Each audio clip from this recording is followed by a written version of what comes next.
Provérbios 17, verso de número 22.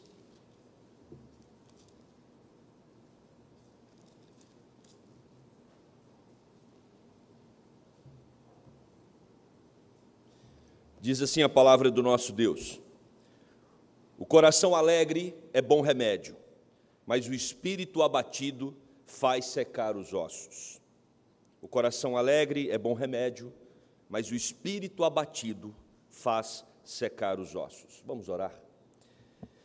Querido Deus e eterno Pai, na Tua casa nos encontramos mais uma vez. Que alegria separar o dia de domingo para irmos ao Teu encontro, louvarmos o Teu nome e aprendermos mais da Tua palavra.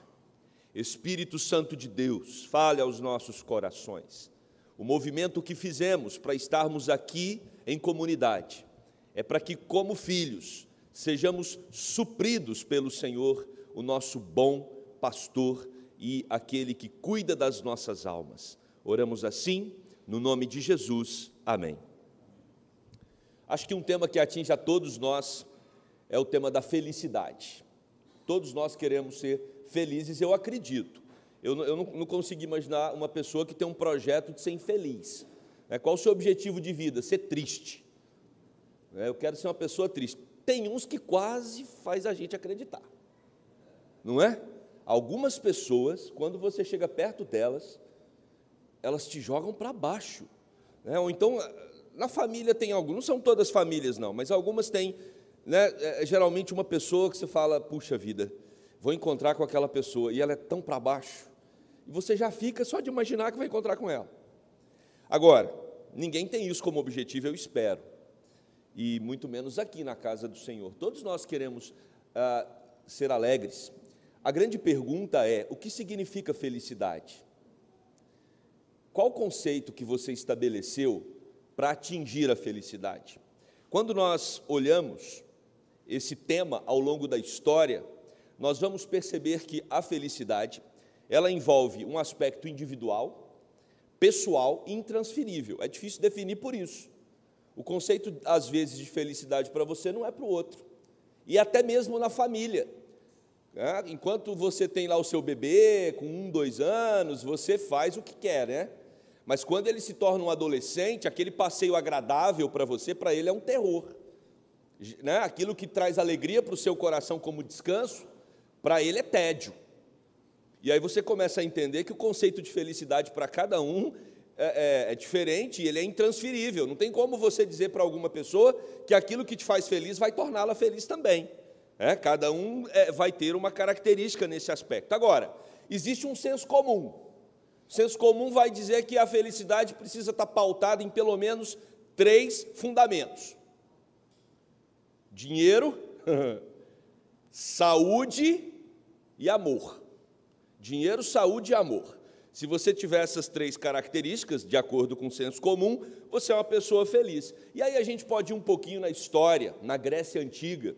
Nós sabemos que a Grécia, ela tem toda uma tradição, né, principalmente nos séculos antes de Cristo, de ser o berço do pensamento, do intelecto, pelos filósofos que se despertaram ali naquele país. E aí você vai lá para o 7º século antes de Cristo, você vai perceber que era definido naquele momento na Grécia que a felicidade também estava vinculada à saúde, com um corpo forte, você ter uma boa sorte e você ter uma alma bem formada. O que acontece é que no século V, do século X ao século V antes de Cristo, por 500 anos, vem um pessimismo muito grande na Grécia. Daí vem um conceito que até hoje a gente tem muito bem estabelecido, que é a tragédia grega. Isso vem da filosofia que teve que trazer uma resposta a um momento muito pessimista da história na Grécia. Por isso que também tinha um provérbio naquela época que a melhor coisa é não nascer. Qual a melhor coisa da vida? Não nascer. Tamanha era a tragédia. A gente vai ver essas características também na escrita de Salomão, em Eclesiastes, né? Quando ele deixa muito claro. O próprio Jó também expressa isso, quando ele passa por toda aquela provação. Mas aí a gente pode selecionar alguns dos principais filósofos gregos para tentar entender como eles definiam e como isso foi se desenrolando na Grécia ao longo do tempo.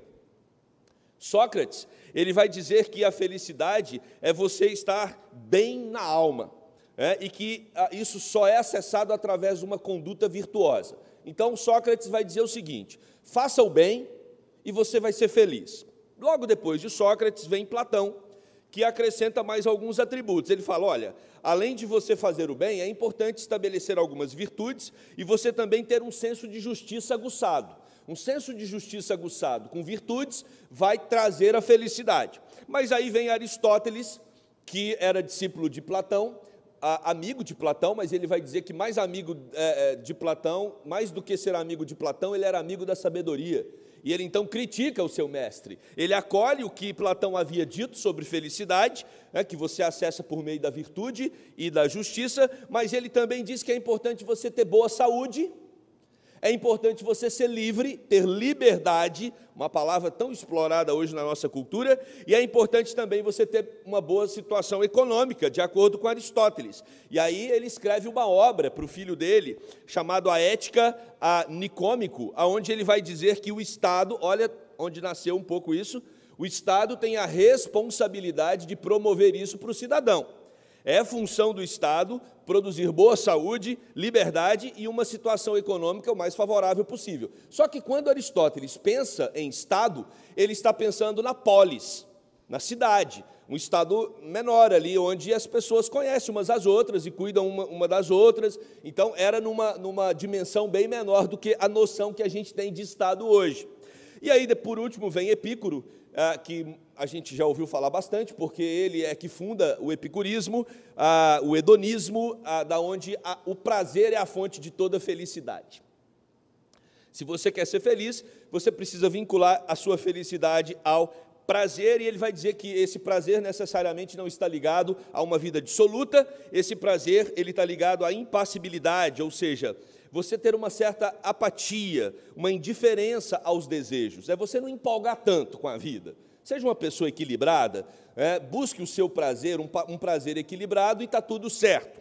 Agora, retomando um pouquinho o pensamento de Aristóteles, por que quando Aristóteles estabelece que uma boa saúde, uma liberdade, uma boa situação econômica, junto com aquilo que o mestre dele, Platão, havia sugerido, virtude e justiça, todos esses componentes ajudam você a ser feliz, e a polis, o Estado, tem a responsabilidade de produzir isso para os seus cidadãos, e, de repente, o que acontece? Logo depois de Aristóteles e Epicuro, você tem o Império Romano, mostrando que esse negócio de Estado não manda nada, quem manda é o império. Então a polis, que era pequena agora, está sob o jugo de um grande império que dá as normas, e você tem então uma frustração de toda a estrutura filosófica grega, porque no momento em que se estabelece esses pilares para a busca da felicidade, um grande poder político do império vem e reordena tudo aquilo que eles tinham pensado há tantos séculos, e agora quem quer ser feliz tem que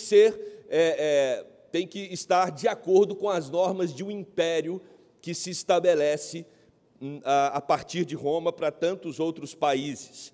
E aí, meus queridos, acontece nesse momento do Império Romano um pessimismo muito grande.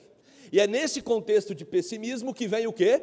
Que vem o nascimento de Cristo na plenitude dos tempos. Os povos estão incapazes de acessar a felicidade. Há uma tristeza generalizada, não do romano, o romano está feliz porque está dominando tudo e todos, mas os outros povos estão subjugados ao império, e isso traz uma tristeza, uma depressão, uma desilusão. E neste momento Jesus Cristo aparece no cenário e ele vem promover a verdadeira felicidade, propagar aquilo que realmente traz alegria para o coração do homem. A filosofia grega, ela não era capaz, porque as circunstâncias poderiam tirar a felicidade do indivíduo. Se a saúde é uma fonte de felicidade e a pessoa fica doente, acabou a felicidade dela. Se o dinheiro é a fonte de felicidade, ele tem uma crise financeira, acabou a felicidade dele. Se o amor é uma fonte de felicidade e ele passa por algum problema nos seus relacionamentos, da mesma forma. Se a justiça é a fonte de felicidade e ele vive num país injusto, que não é o nosso caso, óbvio, ele vivendo num país injusto, sendo alguém que busca a justiça, ele vai perder a sua felicidade. E aí nós precisamos entender qual a proposta judaico-cristã para retornar ao centro da alegria. Sabe por quê, irmãos?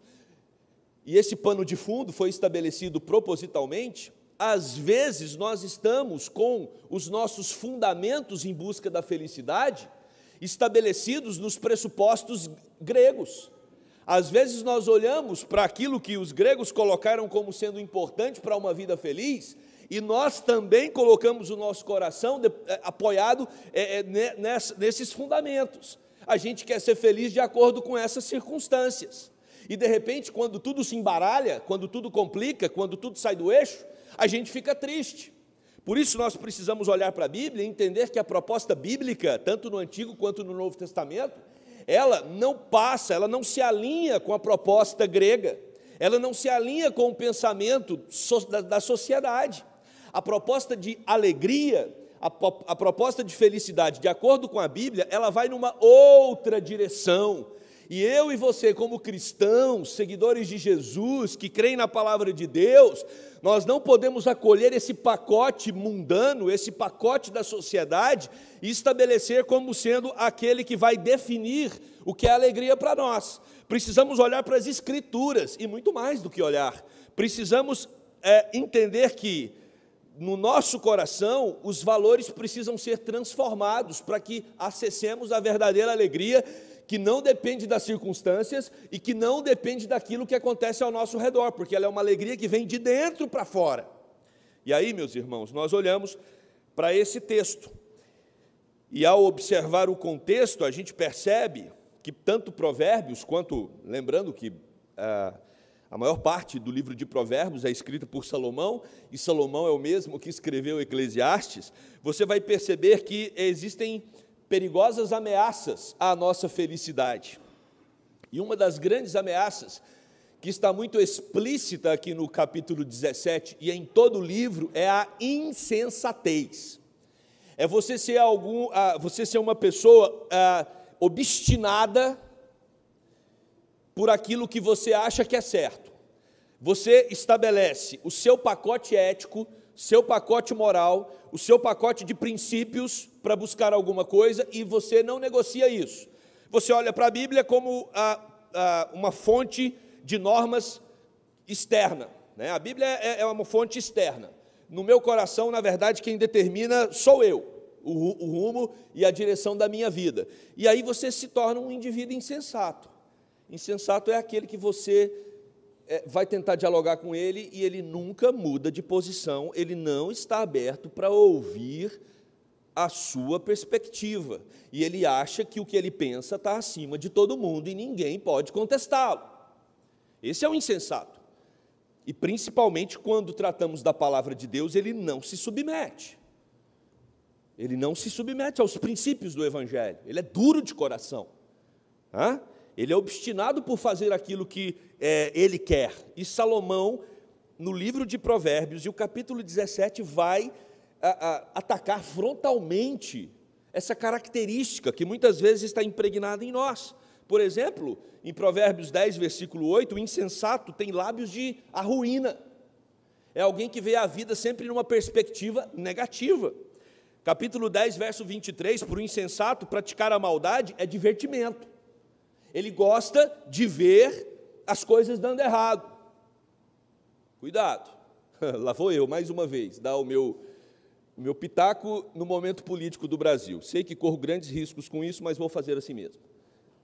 Cuidado, para você, num momento em que o seu candidato perde, você torcer para que o país dê errado. Isso é insensatez.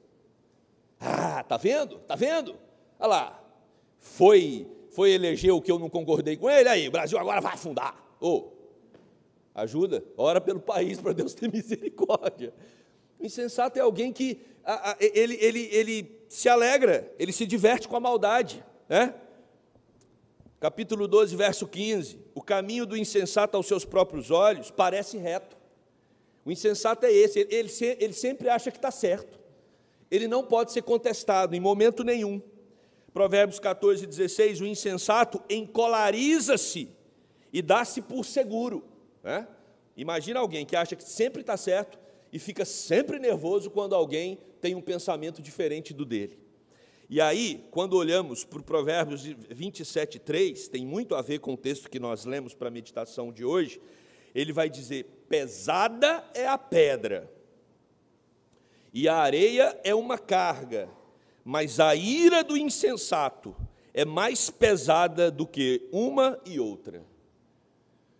O insensato irado, ele se torna um indivíduo mais pesado do que um caminhão de pedra. Ele se torna um indivíduo mais pesado do que uma carga de areia. Então, meus irmãos, nós não podemos ser insensatos.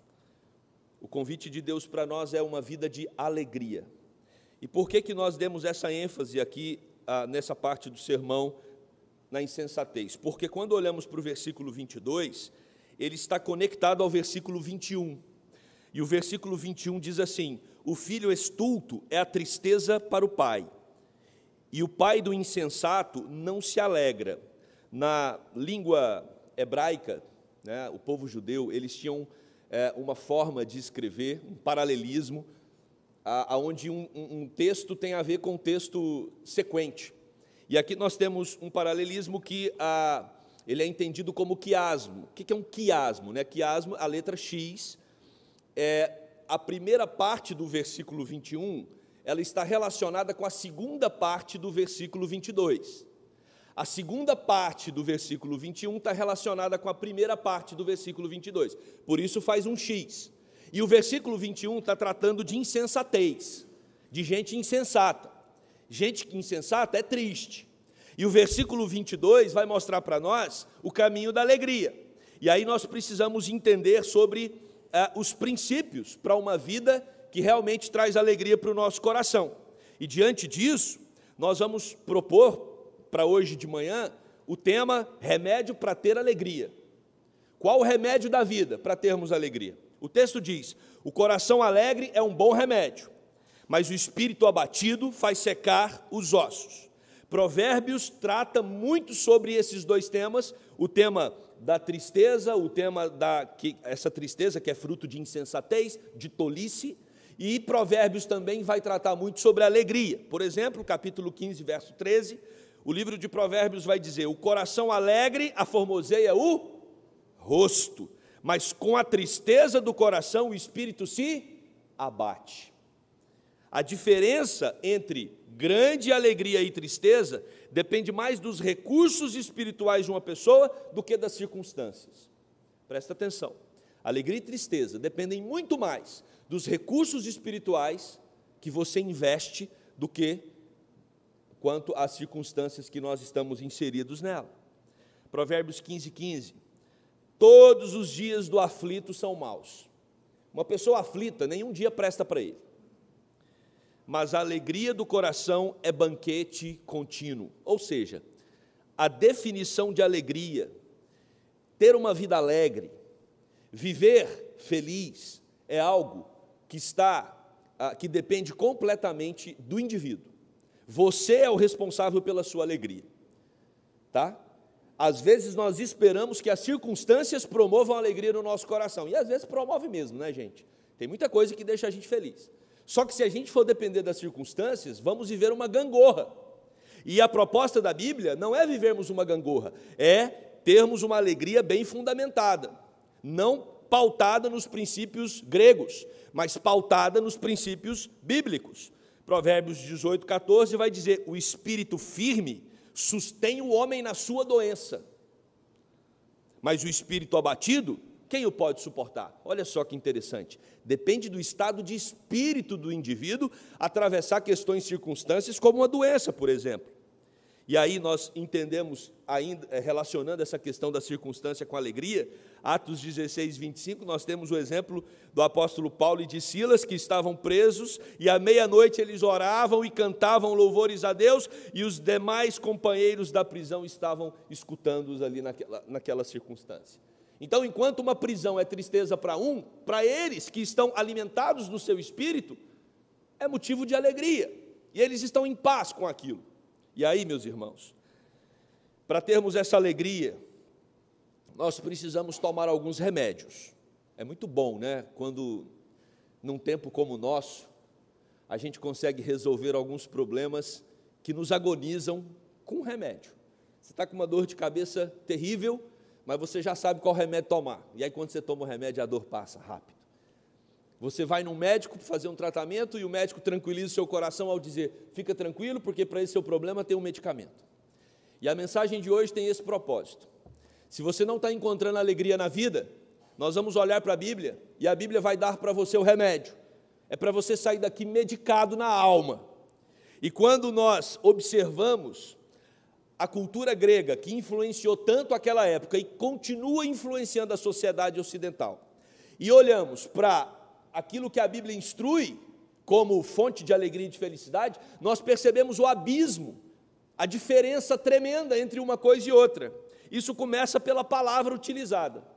A palavra grega utilizada para alegria, no contexto lá da cultura grega, é eudaimonia. Eudaimonia, guarda isso. Por quê? Eudaimonia tem um prefixo aí que é eu. Eu é bom. Tá? A palavra eu, bom. Daimonia é demônio. Demônio, bom. Felicidade na cultura grega é um demônio bom, mas tem também o demônio mau.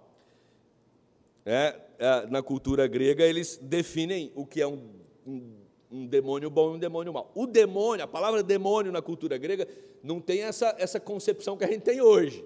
Quando fala de um demônio hoje, automaticamente vem na sua cabeça um diabinho para te atentar. Na cultura grega era um negócio meio confuso.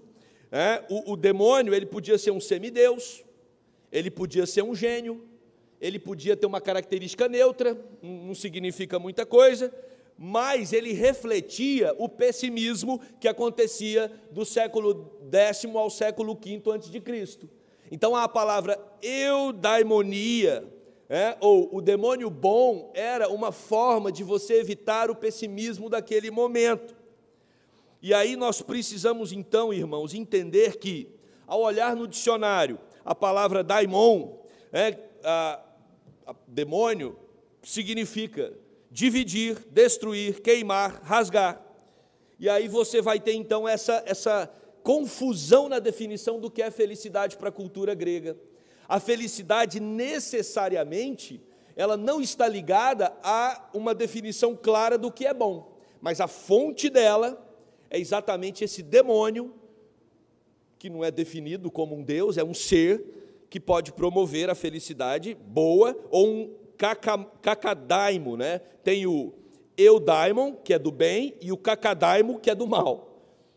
Agora, o que é bom, o que é mal, ficava muito confuso, por isso o pessimismo. Quando nós olhamos para o contexto judaico-cristão, ele não interpreta essa concepção grega de maneira neutra e nem positiva. Presta atenção.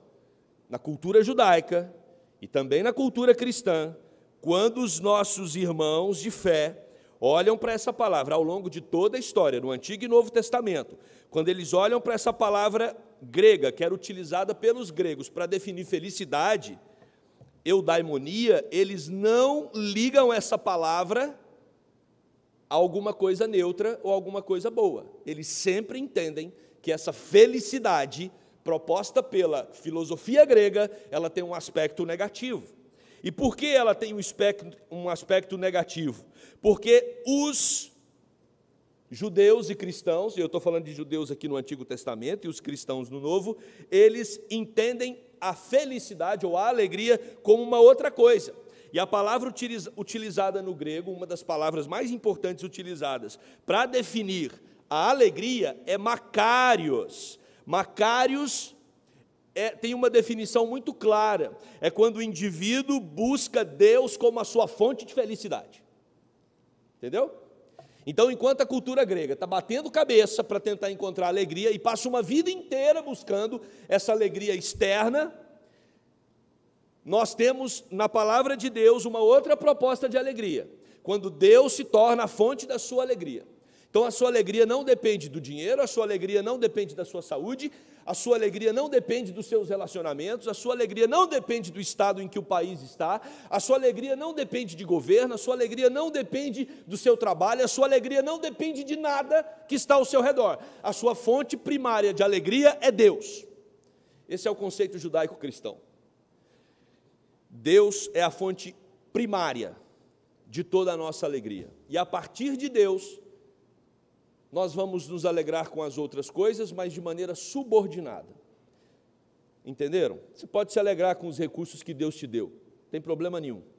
Mas essa alegria está subordinada à alegria primária que você tem, que é em Deus.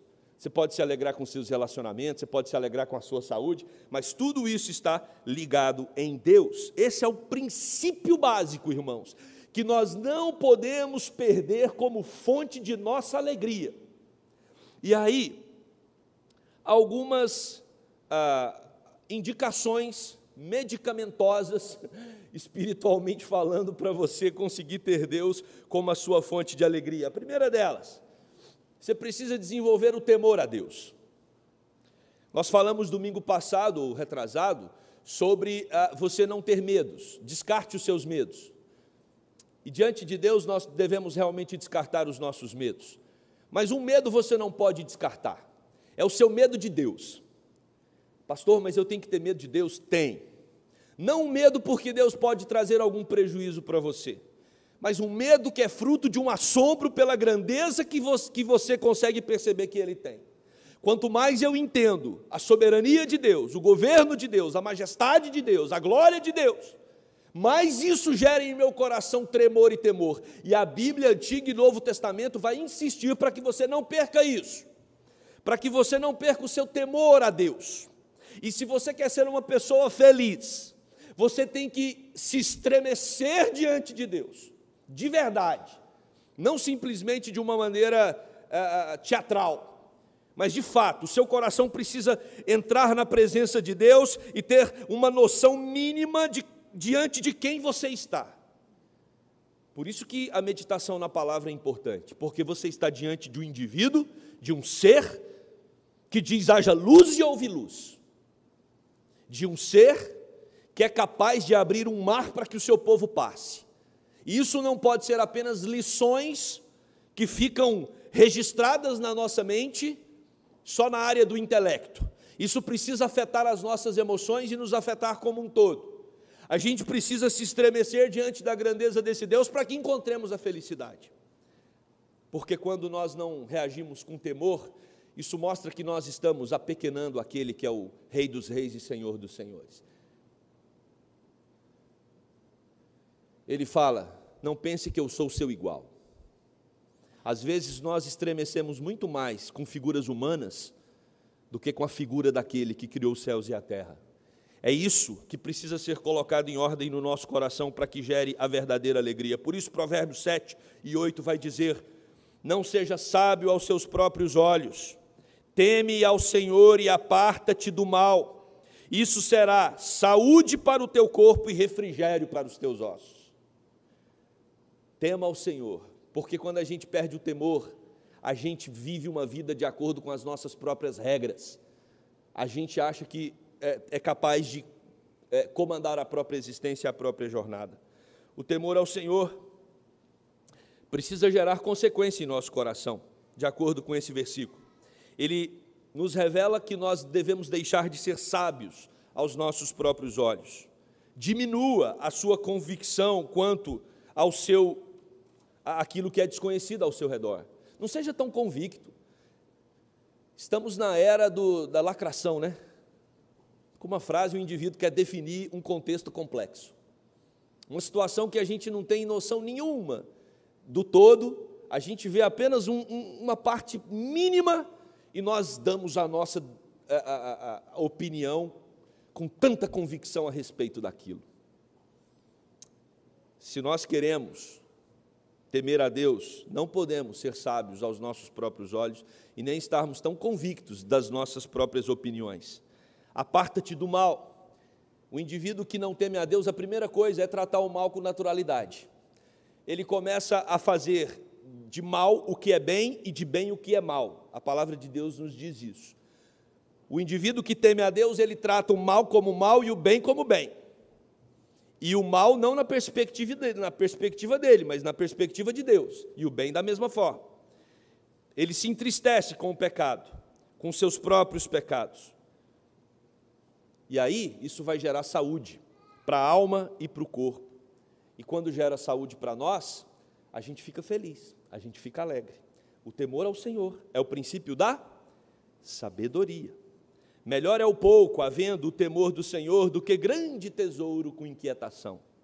Diz Provérbios 15, 16. Então, irmãos, primeiro remédio para uma vida alegre: tema ao Senhor. Reconheça-o como soberano. Reconheça-o como aquele que governa sobre tudo e sobre todos. Entenda quando a Bíblia diz que nem um fio da sua cabeça cai sem a permissão dele.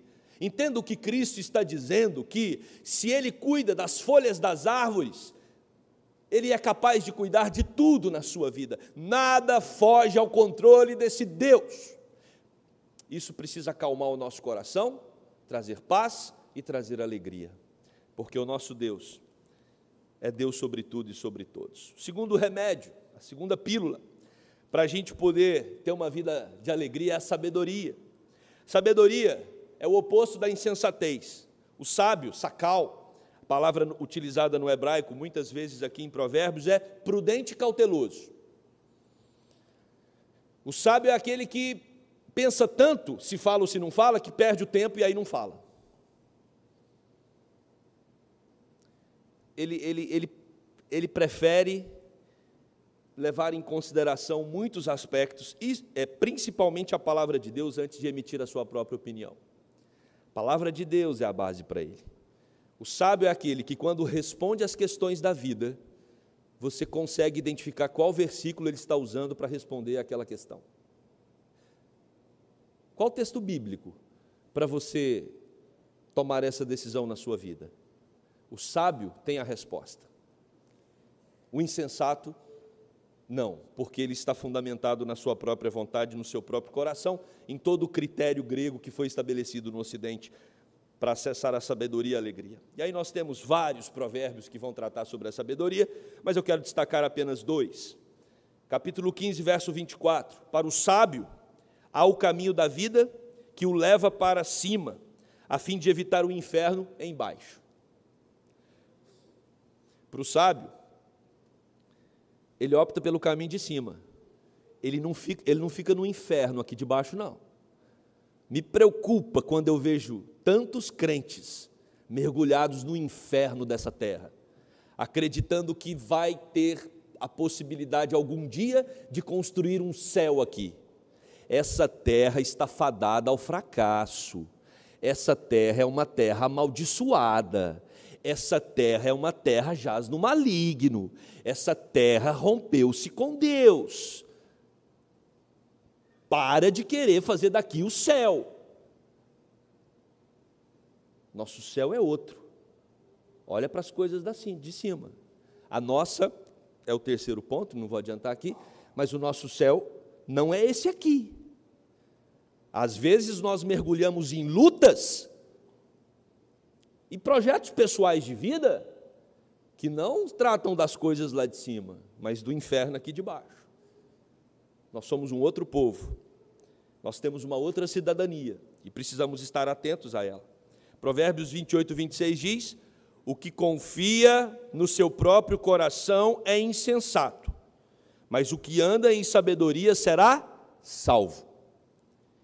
O que anda em sabedoria será salvo. Para que o que anda em sabedoria seja salvo, eu preciso definir como Deus, preciso definir Deus como a fonte da sabedoria.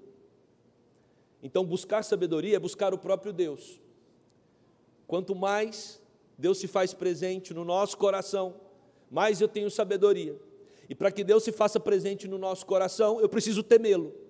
Temor e sabedoria são dois medicamentos espirituais para que eu seja feliz, seja alegre, de acordo com a Bíblia. Terceiro e último, a esperança. Temor, sabedoria e esperança. Gente, eu não tinha pensado nisso, pensei agora. Você pensou, reverendo? TSE. Vem na minha mente agora. TSE, você não vai esquecer mais nunca desse irmão. Temor, sabedoria e esperança. Mude o TSE da sua vida. Para de pensar no TSE dessa terra. Temor, sabedoria e esperança. Esperança que se adia, diz Provérbios 13:12. A esperança que se adia faz adoecer o coração, mas o desejo cumprido é árvore de vida. Meu querido, quando Provérbios diz a esperança que se adia faz adoecer o coração, pelo amor de Deus, até quando nós iremos depositar a nossa esperança em coisas dessa terra? Olha as conquistas do Brasil. Vem uma conquista numa determinada época, depois vem a frustração. Vem uma conquista, depois vem a frustração. Vem uma conquista, depois vem a frustração. Depois, frustração, frustração, frustração. Uma conquista é um passo para frente, 3 para trás. É disso que Provérbios está falando. A esperança que se adia faz adoecer o coração. Se você ficar depositando o seu coração nessa esperança que vai, que volta, que vai, que volta, você vai ficar doente. Você vai ficar doente. Mas o desejo cumprido é a árvore da vida, é a árvore de vida. Quem cumpre os desejos é Deus. Quem cumpre as suas promessas é Deus. Cantamos aqui, Ele é fiel. Ele é fiel, Ele é bondoso. Nós precisamos tê-lo como a nossa fonte de alegria. Aí nós não vamos nos frustrar. O que tem feito a sua esperança ficar embotada, pálida, sem vida, sem graça? Talvez você entrou aqui hoje triste, pelas circunstâncias que nós estamos vivendo. Você precisa redefinir qual é a fonte de alegria do seu coração. Provérbios 10:28, a esperança dos justos é alegria, mas a expectação dos perversos perecerá. Os justos serão alegres porque eles depositam a sua esperança naquele que nunca falha. E onde você tem colocado a sua alegria? Essa é a grande pergunta de hoje de manhã. A Bíblia vai insistir, tanto no Antigo quanto no Novo Testamento, que a fonte da nossa alegria é o Senhor. Olha o que diz o Salmo 39:7. E eu, Senhor, que te espero, Tu és a minha esperança. O Senhor é a esperança do salmista. Olha o que diz Jeremias 17:7. Bendito o homem que confia no Senhor e cuja esperança é o Senhor. Olha o que diz Lamentações 3:21. Quero trazer à memória aquilo que me dá esperança. Hebreus 10:23. Guardemos firmes a confissão da esperança, sem vacilar, pois quem fez a promessa é fiel. Se queremos ter alegria, precisamos depositar a nossa esperança naquele que é fiel. Quero concluir esse sermão, meus irmãos, lembrando que o coração alegre é bom remédio. E nós vimos aqui como desenvolver alegria no nosso coração, uma alegria verdadeira, temendo ao nosso Deus de todo o nosso coração, buscando a sabedoria e nos alimentando da esperança, que só Ele pode produzir, a verdadeira esperança. Se nós seguirmos esse caminho, nós seremos pessoas alegres, porque a outra opção, ela está sendo colocada à prova desde o mundo grego antigo. Eles estão tentando fazer, entre um filósofo e outro, eles estão tentando aplicar fórmulas diferentes. Milênios já passaram, estamos aqui. E a única fórmula que pode trazer a verdadeira alegria para o nosso coração é o Senhor. É o Senhor. Se nós queremos ter paz, se nós queremos ter uma vida verdadeira, se nós queremos ter uma vida em abundância, se nós queremos encontrar tranquilidade, segurança, conforto, mesmo diante de circunstâncias adversas, eu preciso me apegar ao Senhor como fonte primária de toda a minha alegria. Ele nunca vai decepcionar e entristecer o seu coração, nem mesmo quando você estiver diante da morte. Porque a palavra de vida, a palavra de esperança e a palavra de sabedoria foi revelada em Jesus Cristo, que morreu por você, para que você tivesse alegria, paz, segurança e tranquilidade, como cantamos aqui hoje, até mesmo na hora da sua morte, porque Ele venceu a morte para te dar a vida eterna. A morte para nós é simplesmente o momento do encontro com aquilo que há de mais belo, com aquilo que há de mais vida e com aquilo que pode produzir a alegria mais intensa em nosso coração, o encontro com o nosso Senhor e Salvador Jesus Cristo. Não tem como dar errado para nós, gente. Firma o seu coração em Jesus, Ele é a fonte da nossa alegria. Não coloque o seu coração nas coisas dessa terra, porque você vai ficar oscilando. Quando tudo está indo bem, você está feliz. Quando as coisas não vão bem, você fica triste. E assim vai seguir a sua vida nessa gangorra desesperadora. O Senhor é a alegria firme. E que essa alegria possa encher os nossos corações. Amém? Vamos orar.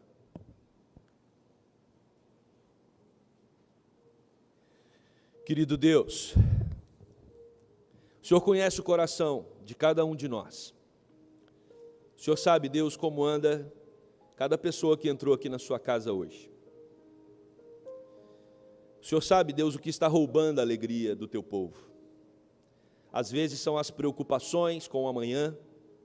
Às vezes, Deus, é a questão que o nosso país está vivendo, não só o nosso país, mas o mundo. Tantos problemas, tantas dificuldades que estamos enfrentando nesse contexto. Oh, querido Deus, tenha misericórdia, que possamos temer ao Senhor, que possamos entender que acima de guerra, acima da situação política, acima daquilo que estamos vivendo com essa pandemia, acima do que às vezes enfrentamos na nossa casa, a nossa dificuldade, Deus, com alguma enfermidade, ou alguma dificuldade, Senhor, no campo financeiro, não faltam problemas, Deus, para a gente olhar enquanto estamos nesse mundo. Agora, se a gente ficar olhando para tudo isso, para as circunstâncias, a gente vai ter uma vida como o texto que meditamos hoje de manhã nos diz, a gente vai começar a secar os ossos de tristeza. A nossa alma vai ficar abatida. Por isso, Deus, dá-nos da alegria que vem do Senhor, que independe das circunstâncias. Dá-nos a paz do Teu Espírito. Dá-nos, Deus, da Tua segurança. Dá-nos da Tua presença. Que os nossos corações sejam movidos pelo Teu Espírito para uma vida de intimidade contigo, ó Deus. Para que possamos mais e mais caminharmos na Tua direção, para que o nosso temor aumente, para que sejamos pessoas mais sábias, para que tenhamos, Deus, uma esperança naquilo que realmente vai alegrar o nosso coração, que é a vida contigo e a vida eterna. Toma esta igreja, Deus, que não percamos a nossa perspectiva, que não, Deus, nos envolvamos com essas propostas do mundo tão malucas, tão atrapalhadas, que não sejamos tomados por discussões vazias, que não nos levam a lugar algum. Tenha misericórdia do teu povo, nos purifica, Deus, nos proteja, nos ajude, nos blinde com o sangue do teu Filho, para que não sejamos envolvidos com as propostas sedutoras desse mundo caído. Essa é a oração do teu povo, povo santo, separado, chamado para uma vida em abundância, uma vida alegre. Oramos no nome de Jesus Cristo, nosso Senhor e Salvador. Amém.